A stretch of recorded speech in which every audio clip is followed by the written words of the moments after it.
All right, welcome. Today, we're plugging directly into the core architecture of our cybernetic city.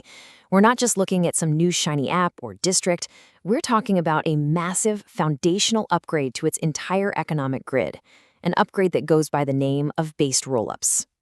So picture this city, right? It's this hyper-efficient metropolis where everything, commerce, identity, data, it all just flows seamlessly on-chain.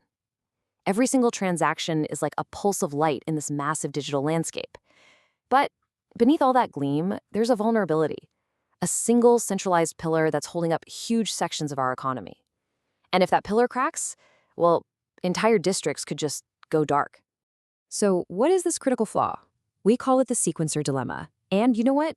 It's hiding in plain sight inside the very layer 2 districts that were supposed to make our city faster and cheaper. And that's the central problem we really need to unpack. Okay, so what is a centralized sequencer? Think of it as the city's one and only traffic controller for an entire economic district. Yep, most of the L2s we use every day, all those bustling markets and high-speed data corridors, they rely on just one single entity to order everybody's transactions. One controller basically holding the keys to the kingdom. And this really highlights the core conflict, doesn't it? We built this whole city on the promise of decentralization, this idea of a system with no single ruler.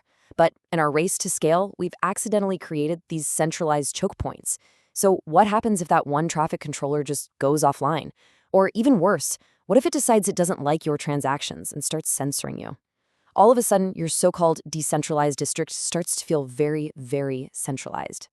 So how do we fix this? How do we reinforce the city's foundation?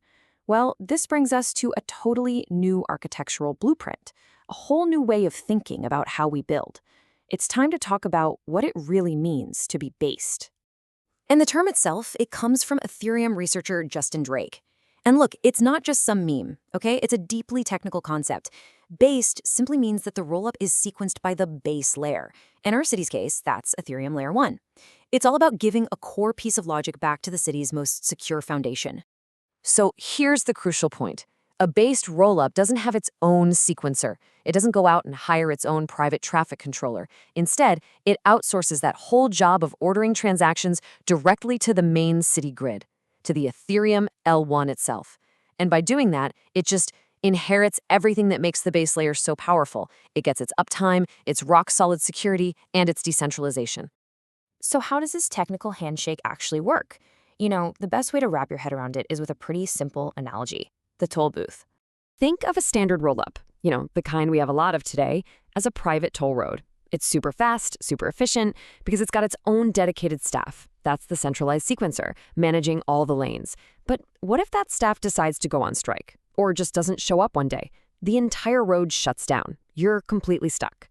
A based rollup, on the other hand, is completely different. It's like an express lane on the main public highway. It uses the exact same infrastructure, the same traffic controllers, the same security patrols as the entire highway system. The rule is simple. As long as that main highway is running, your express lane is running. It literally cannot fail on its own. Now, in engineering, just like in city planning, there are no free lunches. This upgrade, it offers some incredible benefits, for sure, but it also comes with a cost. So let's actually run a cost-benefit analysis on this whole citywide infrastructure project. The gains are massive. First, you get maximum liveness. Your district is just as resilient as the main Ethereum grid. It only goes down if L1 goes down.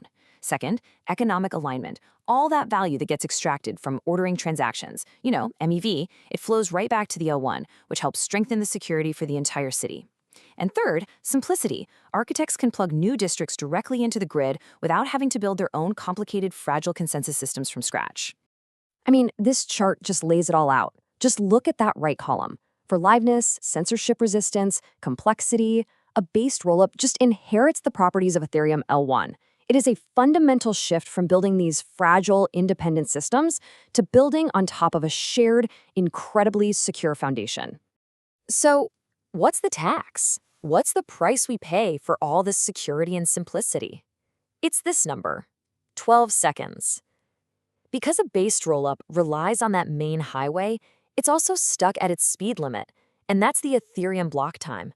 So instead of those almost instant soft confirmations you get from a private server, you have to wait for your transaction to be finalized on L1. That's the latency tax. And hey, this isn't just theory. The architects building our city are making this exact trade-off as we speak. Pioneers, like the folks behind the Tyco project, are basically betting that long-term decentralization and security are way more valuable than the short-term sugar rush of sub-second confirmations. They're building for the city's future, not just for today's user experience. So what does all this mean for the future of our city? Well, it represents a really fundamental shift in our priorities. It kind of feels like the pendulum of development, which has been swinging hard towards speed for years, is finally swinging back. For the last few years, we've been deep in the era of speed, right? Using centralized sequencers to make things faster, cheaper. But as the city has gotten bigger and we've seen the real risks of these centralized failures, we're now entering the era of security. With based rollups, we're making a very conscious choice to return to the core principles, decentralization and resilience, that this whole city was founded on in the first place. And this brings us to the ultimate question for every single citizen of this digital metropolis. What do you value more? I mean, would you, personally, be willing to wait an extra few seconds for a transaction if it meant having the absolute rock-solid guarantee that your economic district could never be censored or just unilaterally shut down?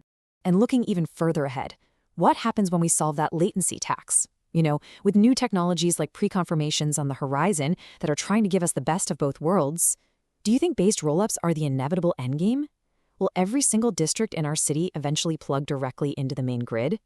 That's the big question for all of us to think about as we build what's next.